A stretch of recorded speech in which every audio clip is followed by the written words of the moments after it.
e-books. It's an interesting area. Now, many of you love books, love paper. I confess I do too. I was at the Oxford Literary Festival 3 months ago and was fortunate enough to time that with the opening of the Western Wing of the Bodleian Library. I was nearly salivating over this copy of Pliny the Elder's Natural Philosophy that was published by a Venetian in 1476. Of course, it's behind glass. I love the feel of paper. I love the illustrations. I love the smell of books. Archive books is a totally different area I won't get into. In fact, while I was at the conference, I heard an interesting story from Professor Chris Clark from Cambridge. He was talking about his experience when he was researching in East Germany before the Berlin Wall fell. He was in their archive, which essentially looked like other East German architecture. It was a bunker. It had very few windows. None were open. It was in the middle of summer. It was damn hot. He was sweating profusely, had to go to the bathroom to splash his face with water. And as he did, he lifted up his arm, and there was the signature of Ferdinand III from 1726 that had stuck on from the paper. Oops, a little bit of blue tack, and away he went. But it shows that digitizing rare books and archives books is a no-brainer. But what about here and now stuff? I think there's a couple of ways to look at digital books. Now, there's a real move towards self-published content. In fact, open textbooks. The Faculty of Science at Adelaide University don't buy textbooks anymore. The students don't buy textbooks. They use open texts that have been selected by staff or, importantly, created by staff. Now, they're creating them using apps, software like iBooks Author. Karen's already said it, but let me hammer it home. Works on a Mac to create beautiful ebooks for iPads, not the other devices. But you can export as a PDF and use them on other devices, so that's important to know. Then there's this technology called EPUB. It's an industry standard. Apple's part of that standards group, ours, Adobe and a pile of other folks, and they will work on multiple platforms. And yes, there is software on PCs or Macs or indeed Linux machines to create these books. You import a Microsoft Word file, just like iBooks Author, you add videos and stuff, and you create an OK book, worth knowing. In an iBooks Author, a more than OK. And of course, PDFs, the lowest common denominator. When it comes to industry content, it ranges from Kindle books. There's Harrison's Principles of Internal Medicine at a quarter of the price that it costs, and importantly, a quarter of the weight. So it's not only a financial challenge, but an orthopedic challenge to walk around with textbooks. We've got the iBookstore, which is Apple's solution, where you can have free books or purchase books. An outfit called Inkling, doing really cool stuff, worth having a look at them. And then a lot of journals, scholarly journals, have written their own apps, be it the Journal of Nursing there or the NEJM or BMJ. So EPUBs, if you've ever done any web developing, you'll be fine. It uses similar technologies, HTML, extensible hypertext markup language, style sheets, and so on. And as Karen said, you can throw in videos and links and so on. iBooks Author goes further, which was why Apple developed it. It allows you to have what's called widgets. You can embed anything in these sorts of books. Once you've done that, copy it over to the iPad, check it out. If it's any good, put it up in your learning management system. Put it up in the bookstore. If it's super good and you want to make a buck, commercialize it and get some of the royalties. So really interesting to see that in action.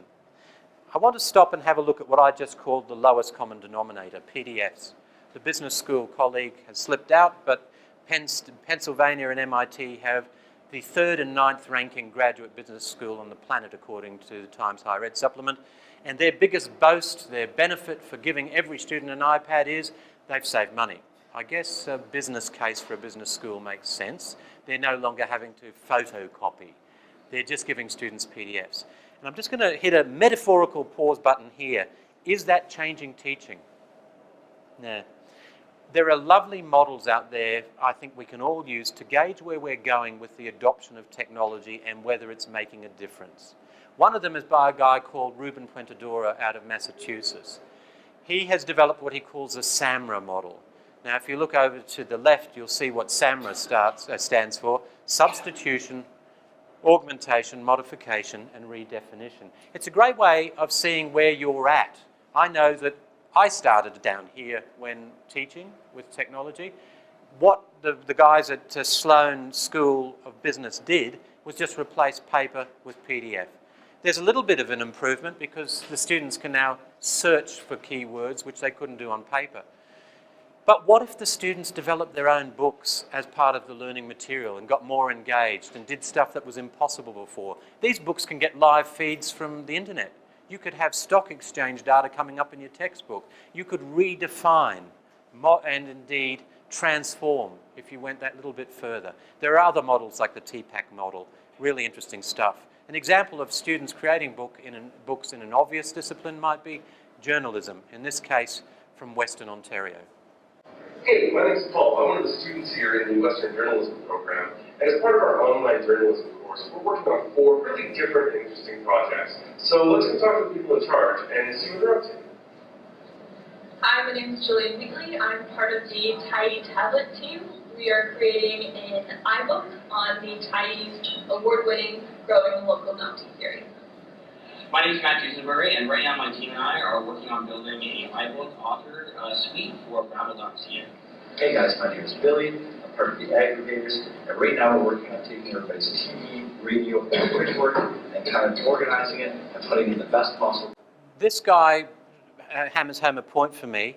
Learning content, digital assets if we want to use buzzwords, can be used in multiple platforms. The stuff that's being created for those ebooks, he's whacking up on the web. So it could also go on a MOOC. It could also go on an iTunes U course. So redeploying the content you have is a reality. In fact, this pathologist from the University of Western Australia did just that. He had piles of high-quality images. He decided an ebook, in this case an iBook done with iBook Author, would certainly transform learning in the pathology classroom. Hello, I'm Tim Ingalls and this is where I work. I'm working with Point of Care Publications on reinventing the pathology classroom. There are limits to teaching with conventional textbooks and pathology classes. So we're working to put the pathology laboratory into the hands of our students, literally. Our first project is an iBook called The Language of Infection. Let's take a look at that now. Open the iBook from your bookshelf. You can get to each chapter by swiping from side to side. There are different types of image. Galleries you can swipe through and enlarge.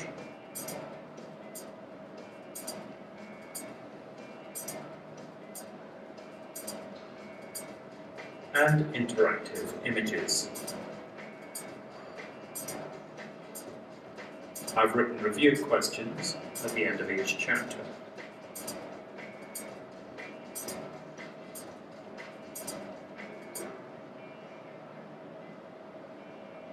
I'll leave some of the features for you to discover for yourself. We've already made a start on our second project, a conventional ebook. This is an exciting time to be in medical education. In fact, it's an exciting time in all academic disciplines. So in the College of Fine Arts at UNSW in Sydney, it's great to see some of the work they're doing in areas such as lighting. I said sound was hugely important for video, so is lighting. And this book is highly interactive. It has videos embedded, you can change camera angles, you can change lighting angles. This is a student-created book, Conservatorium of Music. Instead of talking about Elgar's cello concerto bowing techniques, you can actually have a book where you can hear and have video and see, change the angle of the bow, do all sorts of stuff that is impossible any other way. I find this one really important, this example from AUT University in Auckland. And it actually is care of a South African colleague, Stanley Friedlich, who moved there some years ago. He, under his wing is the e-learning group, and he works very closely with the Maori language group, the Te Reo Maori. The students there are building these books themselves, adding in video, singing, doing all sorts of stuff, samples of language, really great for self-esteem, but a great way of getting them engaged. And if I just look at my old geography in the Antipodes, there's all sorts of disciplines, be it ancient history to histology and pathology, right through, that have examples of these sorts of books. So I'm going to wind up. We've got 17 minutes and 11 seconds. I'm a little bit anally retentive. To look at some of the summaries. Now, I commented on, and Dave White from Oxford said that just because the students have the skills, socially do they have them in teaching? Another question to ask is, what's the reality versus the hype with skills? And a great study looking at teacher education looked at students' self-perception of their skill set versus what principals and schools thought they would come to them with once they'd graduated. And there was a disconnect. Now, in grey is the principal, in yellow is the student. Let me just read a slide out. So principals, essentially over 67% of principals expected every student graduate to turn up and be able to use video, podcasts and other media. However, 42% of students actually admitted to having those skills. You can read the rest of the slides. So in teaching in particular, but I'd suggest in all disciplines, there's a disconnect between the appropriate use of technology and what is expected. Now I'd like to finish off with another activity, but it's one that we'll work with using backup technology 1.03, I think I'm on at the moment. But we've used online before and we'll share that with you. I'd like you to stop for 10 seconds and think about this comment. Excellent student learning occurs when? What do you think it takes to have excellent student learning?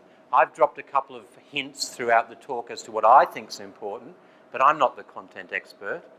What we did at Johannesburg University is we used a mind mapping app, not an app, a mind mapping solution that's web-based, so that anyone can use it, on a phone, on whatever.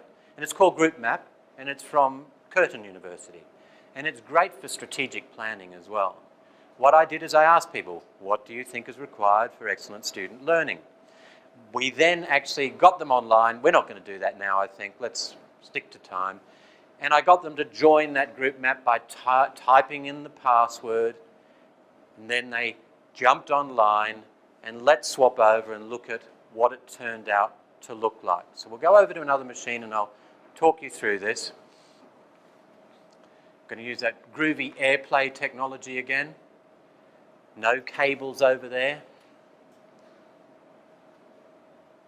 So this is just a website, and every time a student, or in this case the Joburg Uni academic staff, typed in something, refresh the screen and up it would pop. Okay, ignore that, because I'm going to ask you what you think. And I'm going to use backup technology 103 to write it down, and we'll see if that, plus what you give us, links in what an expert in the field thinks. So just have a think. I'm going to pick on you randomly. Excellent student learning occurs when? That's enough time to think. Who am I going to pick on first? I'm going to pick on you first. So when students are engaged. Engaged. Guess what? I've heard that one before.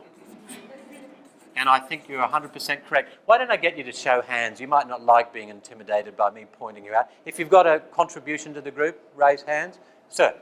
Maybe excited. Excited? And the two have a nice connection. Madam next to him? When they take control of their own learning to a certain extent. Control of their own learning. Yeah. I like that.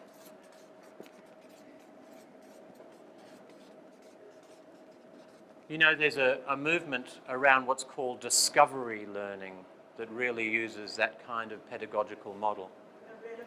Relevant. You know, you're one of the few people who's mentioned that. Because we all think that our own academic fields are highly relevant to every member of the university, even if it's pre-Byzantine pottery. Interactive. And interactive needn't be just IT based. Backup 1.03 is interactive. We got any others there? Context. Application and context. Narrow that down to context. Context. Okay, I'm going to hold it there. Because if we look at that, and we look at those, I wonder how they map in with Professor Beverly Oliver. So if we could swap back now. Now, Beverly Oliver is the DVC academic at Deakin University, and she answered that very question recently. Let's actually hear from her. Here's a synopsis. Excellent student learning is more likely to happen, or most likely to happen, when these things are in place. Number one, you have an iPad. Wrong. When learning outcomes are really, really clear, when the expectations are clear, in any kind of teaching and learning, you've got to know what you're aiming for, correct? Good. When assessment and feedback are lined up with that. So, in fact, if you're meant to be showing that you can do X, here's a novel idea. Let's make the assessment relevant X, or close thereto. Feedback is like fish, best served fresh, so you get it as soon as possible. You'll get all these slides in gory detail later, so don't worry about scribbling. No, you won't. That's all right. Would anyone like to argue with this? Educators who engage, enthuse and inspire. And learning experiences that are highly interactive and focused on engaging the learner in authentic and work-integrated challenges. In other words, practicing what you hope to end up to be. I think between the two inputs we had, we've answered just about everything. I think we're there. So let me talk about feedback from the University of Western Sydney. So I was involved in that project back in 2013. Vice-Chancellor signed a very big cheque. I was with Apple, but not in sales. I don't know how big that cheque was. And first year of students, 9,000 iPads handed over to them when they turned up.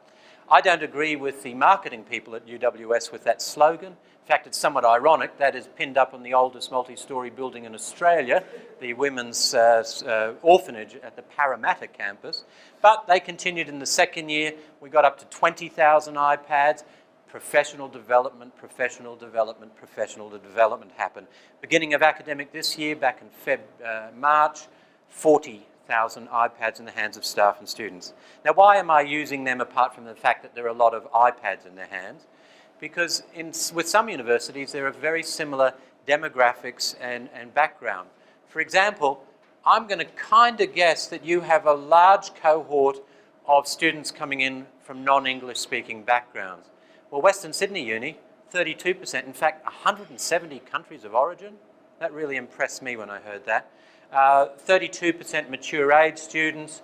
Interestingly, it's the university that has the largest cohort of lower socioeconomic students. So students who may not have piles of dosh in their pocket, and 64% first in university. So they've all got iPads. Many of them have computers. How are they using the iPads? Do they use them more than the computers? In yellow is the iPad. In green is the laptop. N equals 6% of the first year cohort. Their internal research tells us that when using Blackboard, which they call VUWS, students had a preference for using the iPad. Now, we've heard back from Abilene Christian University, who I've cited, that it's a similar story.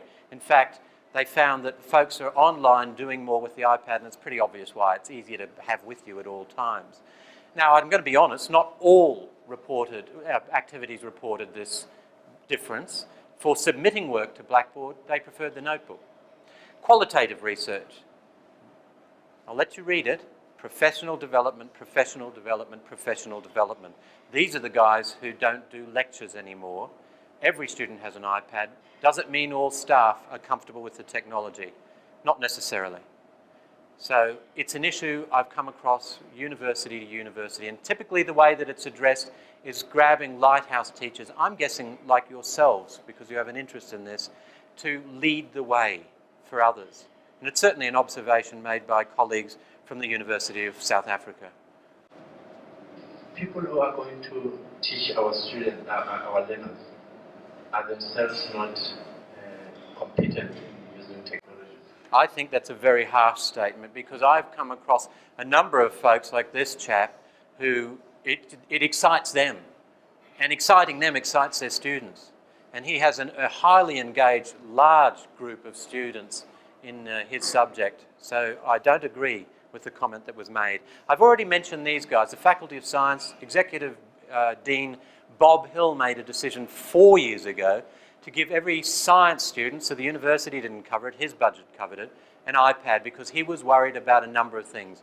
Cost of textbooks, student retention, these are things that really bugged him. So what are the findings a couple of years in that Bob's reported to me? Well, he tells me it was a marketing win. He got more science undergraduates than the other unis in Adelaide. This is important. retention rates increased. And that's an issue here. I ran my eyes over last year's Student Success and Access report here in South Africa. There are some very sobering facts that I discovered. For example, in the year 2000s, 56% of students left institutions without graduating. Retention is a huge problem here. If technology can assist with retention, then I think we're on a winner. Now, other feedback from Bob was related to that, and it is that over 60% of the students reported that they were either motivated or highly motivated to learn because of the trigger that was the iPad. I'm going to wind up in a sec, but before I do, what are people saying is required for these sorts of projects to work? Now, people have come up with models for years. Di Laurillard, who I opened talking about with her book from 2013, was actually part of the Deering report from memory in 1997 in the UK on lifelong learning. Chapter 13 was called Communications Infrastructure. Communications and Information Infrastructure.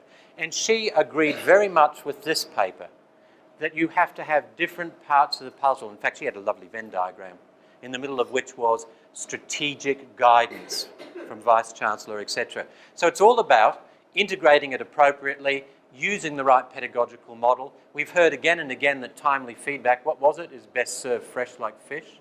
I think there's a lot to be said for that. Appropriate choice of mobile devices and software. Won't go there, I'll sound like a salesman. Technology and pedagogical support.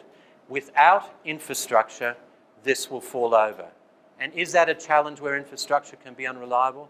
On Monday, I discovered why. Thus, backup 1.03. So I would recommend that even when using this technology, have your old, if you've got lovely slides, have overheads, have the whiteboard. But certainly, I think I've shown that with this technology, you can enhance the learning experience and retention. Now, there's a lot of professional development out there already. The med school at Manchester University, all students have iPads, and these videos, although done by med students, are as relevant for those studying antiquities as they are art history. How to use the iPad for mind mapping, how to take notes, how to use academic papers with the iPad, make books, etc. I've given you a link to them. They're quite good. The other thing I've said more than once, so I'm hammering this home, is communities of practice. A Nigerian colleague at Huddersfield has started what he calls the iPad Coffee Club, and just trying to be a bit agnostic there, other tablets as well. At our friends at University of Western Sydney, they have the iPals program. Lighthouse teachers getting together, others joining them, what works, what doesn't work. And there's always this challenge in universities of the nexus between research and teaching. Basic fact in life is, the question is, what's in it for me? And that brings me to the other level of, I think, the discussion which may be applicable. So we provide a lot of effort to promote good research. But what is the effort and incentives which we give to our teachers in school and to our education system? And he points out that there are national awards for teaching here in South Africa, as there is in my old turf and indeed internationally. But there needs to be more done within universities themselves. And of course, that goes back to that middle of the Venn diagram that Di Laurillard put together back in '97, strategic leadership and emphasis. Now, professional development is available right in this building, staff here. I discovered when I was at the University of Joburg that these guys have already run 75 professional development courses for students and over 30 for staff. So you have the skill sets here. Do we know where any of this will lead in the future, these sorts of technologies? We won't. Many of you know this guy. You've seen him on TED Talks. He was Professor of Education at Warwick University. He's now paid $1 squillion to be keynote speaker out of Los Angeles. But he has some interesting points when he presented to this e-learning and mobile learning conference in London recently.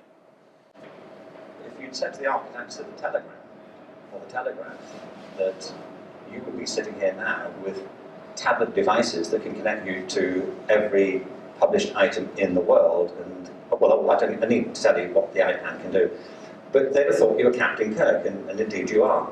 So technology is a massive driver of change, and its consequences are completely unpredictable. and its cause is unforeseen. By the way, when I say that, I don't mean to say that nobody knows how technology itself may evolve. What we can never tell is how technology plays against the culture, how people will use the technology, how they will... I mean, when Steve Jobs announced the iPad, for example, and the iPhone, they built in a facility for apps, but they could not have anticipated the range of apps that are currently available and the ones that are in progress. A great generative idea attracts the creative energies of people who weren't involved in the initial concept at all. And so the cultural applications really become tremendously dynamic and unpredictable. And I'd argue it's not just the cultural applications, but clearly the scholarly applications. I think there's a huge potential for this year's incoming cohort of students to take advantage of your creative energies and what you're doing with the technology, to not only engage them, but importantly to retain them. I'm going to wind up. Now, you may want to follow up on areas such as a bit of professional development on iBooks Author or iTunes U. A contact for you, I think, could be Karen. There's her email address here at the core group. So by all means, scribble that down. By the way, I'm going to have a slide with all of these addresses in a second, so don't panic when I do this, which is, this is the URL where all of the primary research and some of the videos are linked to. Very primitive website. I've just put the references up for you. And the third thing I'd like to finish up with relates to Bev Oliver's comment on feedback is best served fresh. At a number of events, I like to use what I call the back channel. And in fact, at this event in Wellington, what I did was I had a second projector using a technology kind of like Twitter, but more contained, where people ask questions. You can see them making comments while I was talking there. Now, if it's students, sometimes they can be inappropriate comments, but colleagues, hopefully appropriate comments. I'd like you to use that web address that's there, that I'll plonk up in a minute again, to give me feedback if you wouldn't mind. But importantly, if you have any questions you want to ask, I'm leaving that active for 1 month. And I'm more than happy to answer it. I'll answer it there. If you want to give me your email, I'll email you. Let's look at that as a way of collecting wisdom within this group and colleagues from Joburg Uni. So there are the 3 URLs. Folks, you've taken a lot of time out of the day. I'd like to thank you for that, and thank you for your time. Cheers. Thank you very much.